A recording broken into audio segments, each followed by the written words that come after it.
Բարի ողջույն հարգելիներս, շուտվանի ձեր հետ կապի մեջ դուրս չեմ եկել։ Դե գիտեք, նախ ծանրաբեռնվածություն կա բավականին շատ, երկրորդը հատուկ ասելիքներ միշտ կան, բայց դե այդքան աղմուկ աղաղակ կա համացանցով, այդ տարբեր ելույթներով, 1001-ը վերենկենում խոսում են ու այդ 1001-ի մեջ ինչ որ ես պատրաստ եմ ասելու մշտապես մղվում է հետին պլան, ոչ թե այն պատճառը, որ ասելիքը լավ չի, պարզապես մեր հասարակությունը եւ ընդհանրապես սոցցանցերը ապրում են իրենց ալգորիթմերով եւ այդ ալգորիթմները իրենցից պահանջում են կամ յուրաքանչյուր խոսուց պահանջում են շոու։ Եվ եթե չկա շոու, ուրեմն մնացած այն ամենը, ինչ որ կներկայացնի որևէ մի խոսող, կհամարվեն երկրորդական։ Մասնավորապես տեսեք, Նիկոլ Փաշինյանի շոուն, եկեղեցու շոուն կամ հոգևորականներ, որոնք բաժանվել են երկու մասի, նրանց շոուն, դատական մարմինների իրականացած շոուն, կալանավորել, բռնել, անհասկանալի ձևով մարդկանց զրկել ազատությունից եւ իհարկե ամբողջ լրատվական դաշտի քաղաքական վերլուծական մտքի ճահճացած վիճակը յուրաքանչյուրը օրվա ընթացքում սպասում եմ ինչ որ մեկի մոլորությունը ներկայացնի որպես վերջնական իր համար գործիք իր եթերը ապահովելու համար ընդհանուր ներկայացնողների մոտ բացակայում է ռազմավարական մտածողությունը չկա մեկը որ ռազմավարական մոտեցում ցույց տա եղած հարցերին ու պատճառը շատ պարզ է ու շատ գիտեք առօրեական էլի ամեն մեկ իր համար իր խոսելով հացի խնդիրը փորձում լուծել կամ իր վրա ուշադրություն վերցնի որ դա հնարավորություն տա իրեն իր ունեցածը պահելու կամ առաջ տանելու տարիներ շարունակ խնդիրը ներկայացրել եմ ասել եմ որ Հայաստանի Հանրապետության հիմնական ռազմավարական ծրագիրը 1918-1920 թվականների Հայաստանի իրավահաջորդությունն է սա ալտերնատիվ չունի ցավոք սրտի սա առայժմ քաղաքական էլիտան վերլուծաբանները նրանք ովքեր ինձ ազգային են համարում կամ ովքեր գլոբալիստ են համարում առայժմ չեն հասկանում եւ հիմնական պատճառը հենց կայանում է դրանում որ իրեն շահերից չի բխում ներկայացնելու 1918-1920 թվականի Հայաստանի իրավահաջորդությունը տարբեր պատճառներով մի մասը վախից մի մասը անտեղյակությունից մի մասը գիտելիքի բացակայությունից մի մասն էլ շառից փորձանքից հեռու սկզբունքով հիշեցնում եմ Ադրբեջանը իր ռազմավարական ծրագիրը իրականացնում է իր չունեցած առաջի հանրապետության իրավահաջորդությամբ դե յուրե եւ դե ֆակտո Ադրբեջանի սոցիալիստական հանրապետության իրավահաջորդությամբ այս երկուսը Ադրբեջանը մեր աչքի առաջ անում է եւ պարտադրում է գոնե հասկացող հայությանը սրա նկատմամբ վերաբերմունք ցույց տալ ուրիշ բան չէ ցավոք սրտի այն քաղաքական ուժերը այն թիմերը ում հետ որ ես հարաբերվում եմ կամ ում հետ որ ես որոշակի քաղաքական երկխոսության մեջ չեն հասկանում բացառությունը մատների վրա կարող եմ հաշվել մի քանի հոգի մի քանի քաղաքական հասարակական գործիչներ ովքեր եւ գիտակցում են եւ իրենց վրա վերցնում են 1918-20 թվականի Հայաստանի իրավահաջորդությունը ներկայացնելու խնդիրը ցավալի է այս ամեն ինչը բարձրաձայնել ու սրա համար վճարելու այս չանելու համար կվճարի հաջորդ սերունդը կամ իր կյանքով կամ նոր պատերազմով կամ տարածքների զիջումներով եւ այլն Եվս մեկ անգամ պետք է կրկնեմ, ինչպես հայտնի է կրկնությունը գիտության մայրն է, ցավոք սրտի շարունակությունը եւ գիտության հայրն է։ ուրեմն հայ ժողովրդի մի մասը անգրագետ է, մի մասը տգետ, մի մասը կա, որ գրագիտություն ունի եւ զբաղվում են իրենց խնդիրներով։ Ուրեմն այս ամբողջ շիլափլավը Հայաստանում առաջացել է միայն այդ մի բանից, որ Հայաստանի այս հանրապետությունը, նրա քաղաքական ուժերը խորապես անտեղյակ են միջազգային իրավունքից, խորապես անտեղյակ են, թե ինչպես են ձևավորվում միջպետական փոխհարաբերությունները, նաև խորապես թքած ունեն եւ իրենց վրա, եւ իրենց ապագայի վրա, եւ նաև մյուսների, իրենց գերխնդիրը կլինի այսօր ապրել ավելի լավ, քան ապրում էր երեկ, իսկ վաղը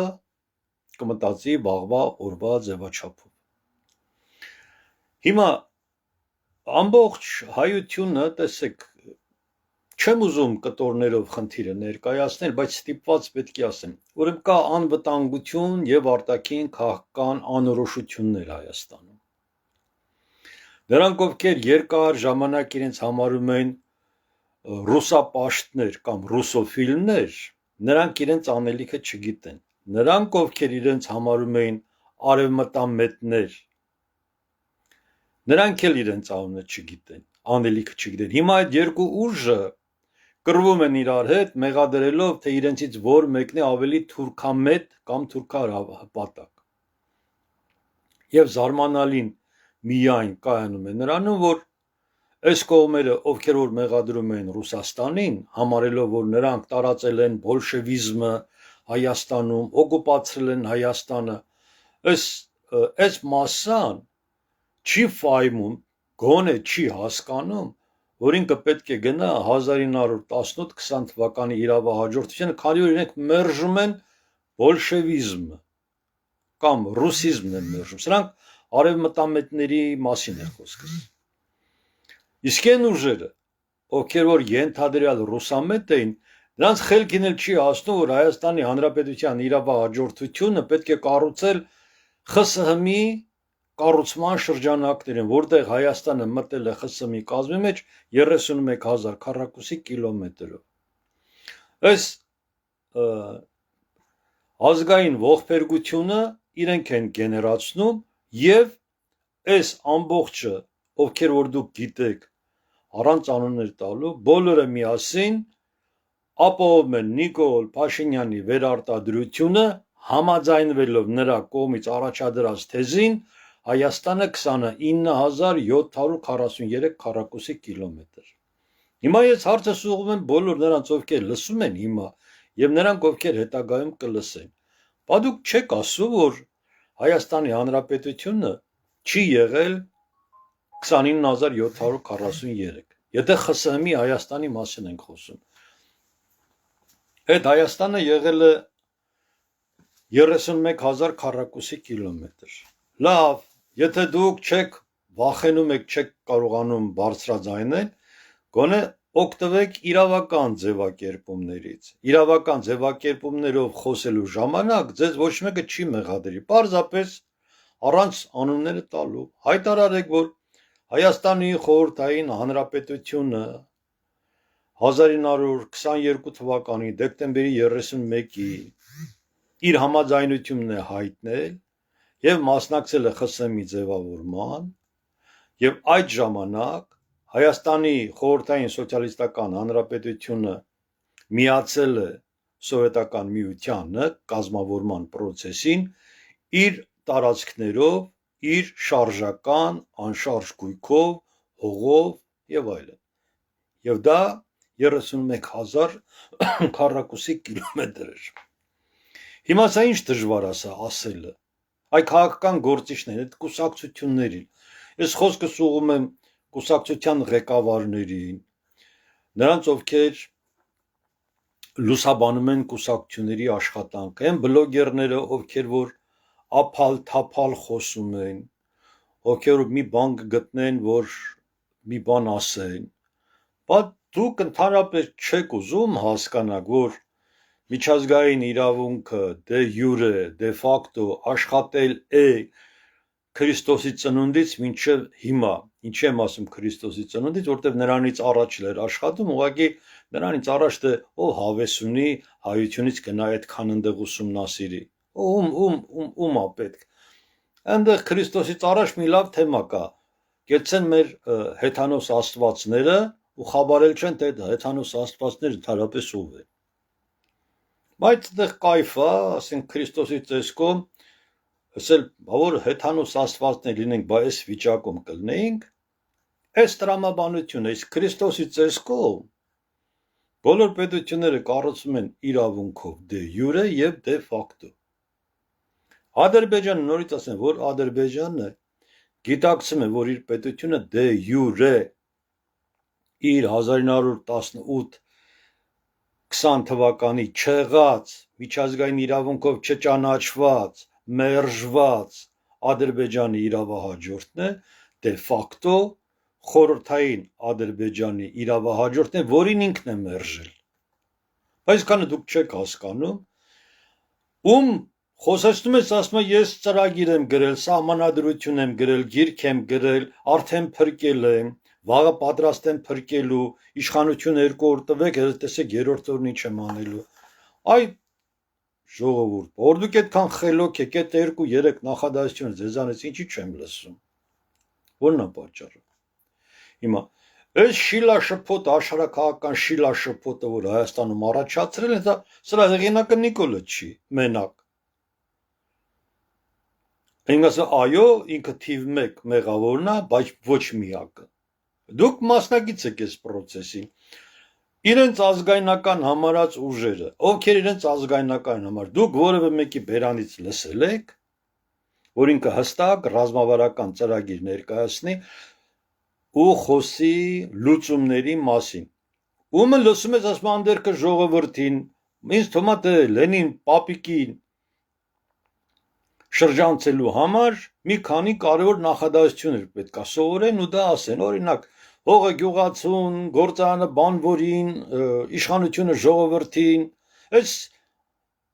բաները բادرջանները աճեցրել տվել են ժողովրդին ու ժողովուրդը չգիտի իր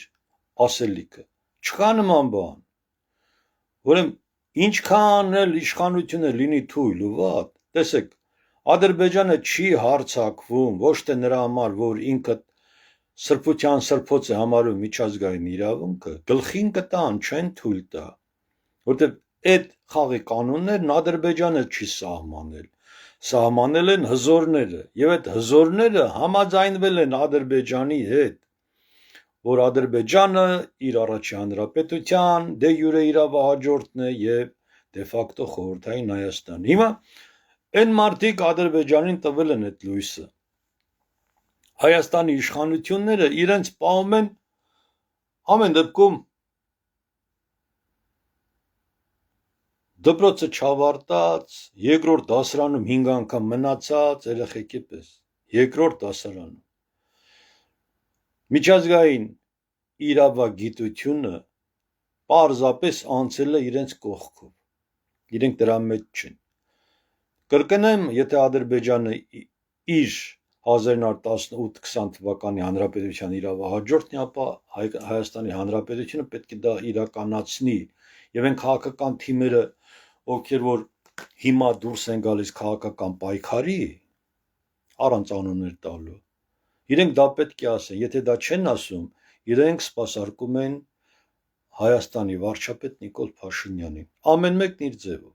բայց հաստատում են Նիկոլ Փաշինյանի վերարտադրությունը։ Հաջորդը բարեփոխումների խնդիրը Հայաստանում։ Դուք ժողովուրդ ապրում եք Հայաստանում։ Այդ դուք Հայաստանում բարեփոխում տեսնում եք։ Որևէ բան փոխվել է դրական իմաստով Հայաստանում, բարեփոխում մարդու համար, քաղաքացու համար։ Ինչ բարեփոխումներ են եղել։ Հասկացանք, այնտեղ 5-6 միլիարդ դոլար փող են ներդրվել ճանապարհները սարքելու, բայց դա Պակիստանն էլ է անում այդ աշխատանքը։ Հասկանում եք, Պակիստանն էլ է ճանապարհ սարքում, Պակիստանն էլ է հոսանք քաշում, հեռախոս քաշում, բայց Պակիստանում մարդն ապրում է 18-րդ դարում։ Իր կենցաղավարությամբ, ամեն ինչ, այնտեղ էլ Toyota կա, այնտեղ էլ Mercedes կա, ամեն ինչ կա, բայց մարդու կենցաղը 18-րդ դարը։ Երեք ես իմ դիմապատի վրա դրել եմ, այբա հայ տղամարդը Վեդրոն ձեռին այսօր գնա ցանկ անի, ապա դուք ես ինչ պետություն եք, դուք ես ինչ կուսակցություններ եք, բա դուք չեք տեսնում եք, որ հայ տղամարդը վերջի անգամ դույլից ցանկ արել 100 տարի առաջ, ու 100 տարի հետո առաջ գնալու փոխարեն այս ամեն ինչը հետ է գնացել, ու հետ է գնացել միայն նրա համար, որ քաղաքական էլիտան կամ կուսակցության ղեկավարները իրենց կենցաղավարական խնդիրներն են լուծում, հատուկ բան չեն անում։ Ուրեմն առաջինայից ունեցանք աշխարհաքաղաքական շիլաշփոթ, երբ որ Հայաստանի Հանրապետությունը ոչ իր չափերը գիտի, ոչ իր սահմանը գիտի, ասել եմ կրկնում եմ, մնացորդի վրա ուզում են պետություն ստեղծել։ Դուք ինքներդ որ լսում եք հիմա, դուք այդ մնացորդից զզվում եք, որևէ մնացորդ, եթե կա, ինքը զզվելի է, պետքական բան չի։ Ու երբ որ հայտարարված է Հայաստանի Հանրապետության մնացորդը, Ադրբեջանն ասում է, եթե ձեր համար դա մնացորդ է, մեր համար Արևմտյան Ադրբեջանը։ Դուք եք տվել այդ հնարավորություն ինձ խոսել։ Բարեփոխումների մասին, գյուղը մոռացեք, գյուղացուն հանձնել են հողին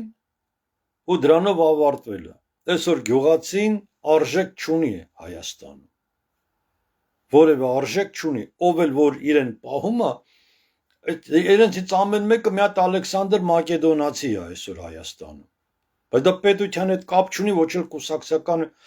միավորումների հետ, ամեն մեկը իր մոտեցումներով մի կերպ կարողանում է հաղթարել բոլոր խնդիրները։ Տնտեսական զարգացման այս ցատկոտումները Հայաստանում,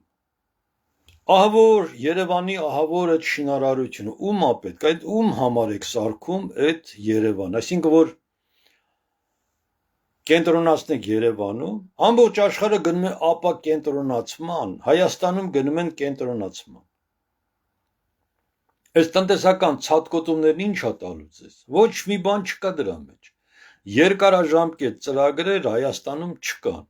խոսում են երկարաժամկետ ծրագրերի մասին, այսինքն Գագիկ Ծառուկյանը երկարաժամկետ ծրագրերով իր համար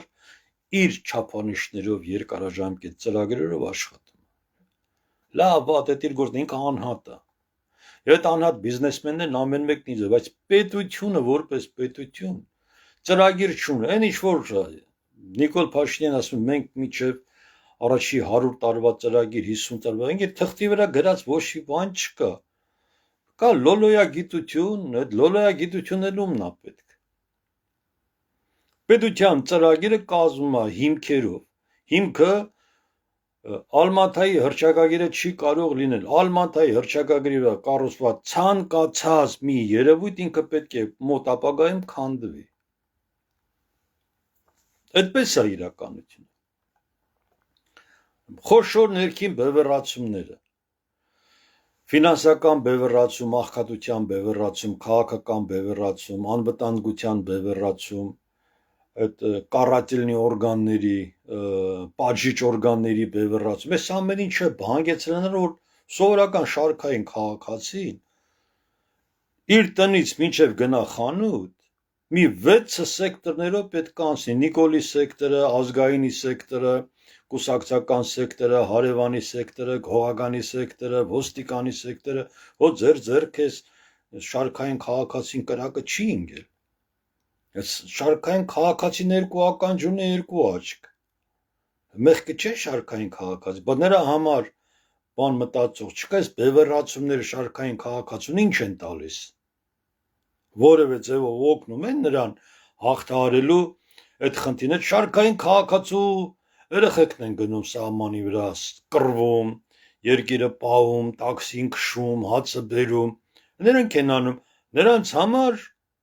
այնպես մի հատ իրավիճակ է բևեռացված ստեղծել, որ այդ մարդը լուր բերանը փակի, աչքերը փակի, գլուխը կախ, գնա մենակ իրեն չտեսնեն։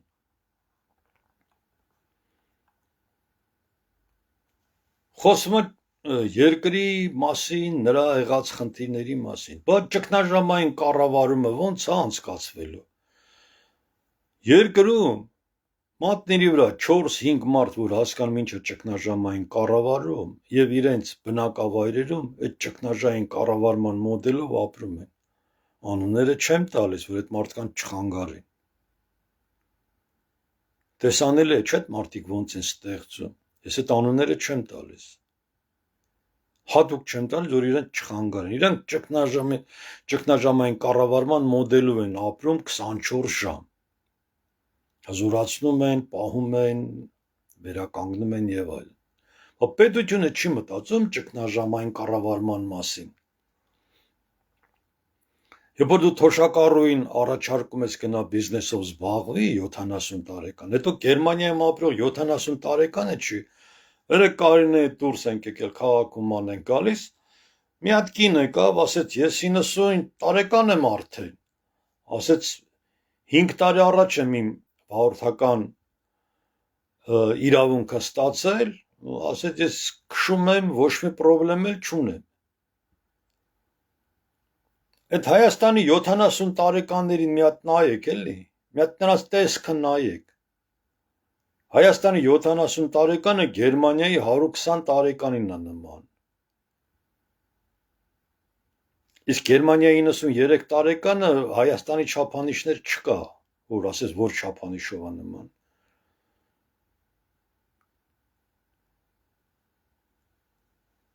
Մարդկանց հարկավոր է հանել ճգնաժամային վիճակից։ Հայաստանում կա աշխատող աղքատություն։ Որոշ կուսակցական ուժերի ուղարկել են այդ թեզիսը։ Կա Հայաստանում 1 միլիոն աշխատող աղքատություն, որը չի հաղթարում։ Դա էլ միջազգային թեզ է, ճանաչված 60-ական թվականներին ամբողջ արևմուտքը նստած էր այդ թեզի վրա, որպեսզի հրաժարվեն աշխատող աղքատությունից։ Հայաստանում մարդը 24 ժամ աշխատի, մի կապիկի հնարավորություն չունենա գազանանոցում, Գերմանիայի գազանանոցում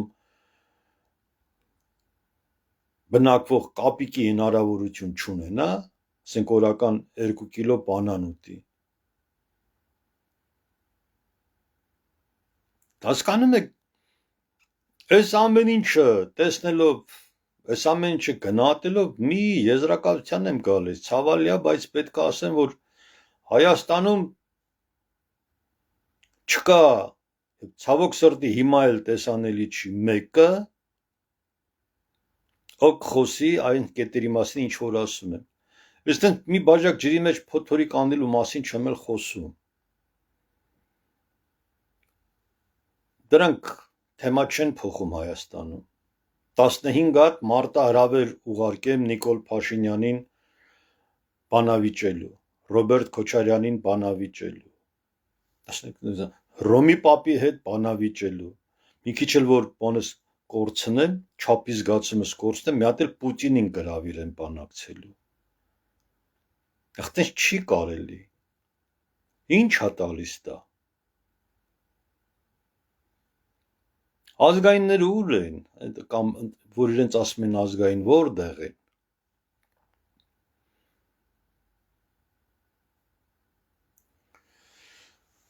Այսքան հարգելներս լավ եղեք, ես իմ աշխատանքը տանում եմ առաջ, իմ թիմով, իմ ընկերներով, մեր գործընկերներով, մենք այս կարծրատիպերը փոխելու ենք եւ ամեն ինչ անելու ենք, որ Հայաստանում օրակարգ փոխվի, ամեն ինչ անելու ենք եւ այդ օրակարգը կփոխվի Հայաստանում։ Ցավալի է, որ էսա իրավիճակը, բայց դա փաստի հետ գործ ունենք, երբ որ գնում ես բժշկից դու չես ակնկալում, որ նա քո հիվանդության մասին խոսի դրական գույներով։ Գնում ես ասում է, դե գիտես, ատամդ փչացել է, պետքա քաշեմ հանեմ, վերջ, շատ ուշ ես եկել։ Հիմա Հայաստանում այդ վիճակն է։ Հայաստանում հարկավոր է մի 10 հատ ատամ քաշել հանել, ոչինչ բերել պրոթեզ դնել կամ իմպլանտանտ անել, որ հայ պետությունը կարողանա ծամի։ Այսօր հայ պետությունը ատամներ չունի, չի կարողանում ծամի։ Այս խնդիրը պետք է լուծվի։ Եվ վերջինը կաթողիկոսի հայ առաքելական եկեղեցու այս խնդիրների շուրջ։ Ես պարզապես զարմացած եմ մեր հոգևորականների վրա։ Լավ են աշխարհիկներին դնեմ են կողմ, էլ ասենք իրանք չեն հասկանում։ Վարչապետ կլինի, փոխվարչապետ, նվիրյալ քրիստոնյա կլինի, շատ նվիրված կուրս ծծելով, ասենք երկու հատ խաչ կախած վզին։ Այդ իրանց գործն է, բայց հիմա հարց ուզում եմ հոգևորականներին։ Ձեզանից ամեն մեկը 5 տարի սովորել է ճեմարանում։ 5 տարի սովորելուց հետո եւ նաեւ ճեմարանում կրթվելու ժամանակ դուք Գրիգոր Լուսավորչի մասին ամեն օր խոսել եք, նաեւ խոսել եք նրա որդու մասին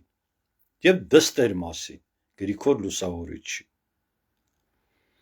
Բայց ձեզանից որևէ մեկը հարց չի տալիս, ասի, եթե հայ առաքելական եկեղեցու հիմնադիր Գրիգոր Լուսավորիչը ուներ տղա եւ ուներ աղջիկ։ Բայց այդ ինչպես եղավ, որ այդ կուսակրոնությունը հայտնվեց հայկական եկեղեցիական տարածքում։ Դե մեկը կասի, դե այն ժամանակ Գրիգոր Լուսավորիչը տենց ուներ, հետո եկեղեցին որոշեց, որ դե պետքա կուսակրոնություն լինի, երբ որոշեց, որևէ հոգևորական կասի թիվը, երբ հայ առաքելական եկեղեցին որոշում կայացրեց, որ հայ հոգևորականները պետք է լինեն կուսակրոն։ Չկա նման թիվ, չկա նման որոշում։ Հայ առաքելական եկեղեցին դոգմատիկ ինստիտուտ է, որտեղ ամեն ինչ կատարվում են դոգմաների համաձայն, ոչ թե բանավոր խոսքի։ Լավ ասում եմ, դե ենթադրենք կուսակրոնությունը այդպես ընդունեցին, բայց մեր եղած կաթողիկոսներից քանիսն են ունեցել երեխա, հայտնի են, չէ, էդ էլ գիտենք։ Եվ ոչ միայն վերջի կաթողիկոսը։ Իմ ամենա այսպես սիրած ում մեծ հարգանք ունեմ այդ կաթողիկոսի նկատմամբ Կիլիկիայի Հակոբ կաթողիկոսն էր։ Կիլիկիայի Հակոբ կաթողիկոսի դուստրը ամուսնանում է Կիլիկիայի թագաժառանգներից մեկի հետ։ Այս էլ 1300 թիվը։ Որը մինչև 1300 թիվը առանց որևէ պրոբլեմի մեր հոգևորական բարձրագույն դասը հնարավորություն ունեն ամուսնանալու։ Օրինակները բերեցի Գրիգոր Լուսավորիչ 301 թվական կամ 4-րդ դար, գալիս եմ 12-13-րդ դար Կիլիկիայի կաթողիկոս Հակոբ, գալիս ենք մի քիչ էսկոմ մի գլուխ ցածր եպիսկոպոս 1400-1500 թվական, դրանք էլ իմ հեռավոր նախնիներից մեկն է։ Ես խոսել եմ, ասում եմ, դե չէր կարող ամուսնալ, ոչ չէր կարող ամուսնալ, ես դեռ կենթանի նստած եմ, ասում, ես այդ մարդկանց սերունդներից եմ, այդ մարդիկ էլ կա պատմության մեջ անուն, ազգանով, հայրանունով, ծննդյան օրաթվով, ժառանգներով, ամեն ինչ կա։ Ու դրանց հետևություն, որ կեղծ օրակարգ է, հոգևորականները չեն կարողանում մի հատ ժողով անեն, այդ աստիճանի անգրագիտություն կա հայ առաքելական եկեղեցում։ Այդ աստիճանի է դարձել անգրագիտությունը։ Բա դուք այդ հոգևոր ճանապարհով անցած մարդիկ, բա դուք ձեզ չեք ասում, թե ինչ է նշանակում լինել կուսակրոն իսլամում, լինել կուսակրոն քրիստոնեության մեջ, լինել կուսակրոն ավեստայի ուսմունքի մեջ, լինել կուսակրոն հրեականության մեջ։ Բա դուք ձեզ հարցը չեք տալիս, այս ոնց է լինում, ընդեղի կուսակրոնները ընտանիք ունեն, երեխա ունեն, մեր հարևան իսլամական Իրանի հոգևոր առաջնորդը մի 7 հատ երեխա ունի, մի 25 հատ էլ թոռ ունի։ Ինքը կուսակրոն է։ Հասկանում եք ինչ է նշանակում լինել կուսակրոն։ Հրեական բոլոր ռավիները դրանք կուսակրոն են։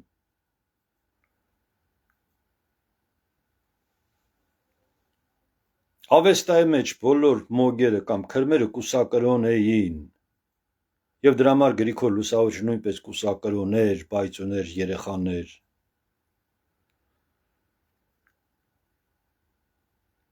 Զարմանալի է, որ հոգևորականները սա չեն հասկանում, չեն ասում։ Այդ աստիճանի անգրագետ չի կարա լինել, խնդիրը հունա չի, որ դու ինձանից լավ գիտես աղոթների իրենց քանակություններով։ Խնդիրը դա չի, խնդիրը են կարևորագույն դոգմաներն են, որոնք պետքա հոգևորականը կարողանա պարզ, թափանցիկ, մատչելի ներկայացնի։ Հրեաները իրենց աջ ձեռքին աղոթքից առաջ փաթաթում են կաշվից մի հատ պարանատիպի բան, որը հիշեցնում է օձին։ Էսա իրանց կուսակրոնությունը, աջ ձեռքից։ Ավեստայում աջ ձեռքով կրակի վրա լցնում էին բուրավոր այդ փոշիները, որպեսզի կրակը անուշ բույր ունենար։ Հայ առաքելական եկեղեցին ինչքան աջ կա կտրած մոտը դրած է։ Էսա կուսակրոնությունը։ Իսլամը աջ ձեռքի սրբադասման խնդիր ունի, ձախ ձեռքը մերժված է իրենց մոտ։ Էսա կուսակրոնությունը։ Հին աշխարհից գալիս էր սուտասան մարդկանց աջ ձեռքն էին կտրում, որ ցույց տա, որ մարդը սուտ, այսինքն ինքը ազնիվ չի, կուսակրոնություն չկա, ազնվություն չկա, եթե կույս չես, ազնիվ չես, ինչ է նշանակում կույս։ Ռուսներն ասում են ցելեմուդրիե։ Ֆիզիկական գործողության մասին խոսքը չի գնում։ Կույս պետքա լինես, ազնիվ լինես, եթե ազնիվ ես, կույս ես, ազնիվ չես, կույս չես։ Այսքան հայրենի հարգելիներս, լավ եղեք կապի մեջ, էլի հնարավորություն եղավ կմտնենք խոսենք, տեսյուն։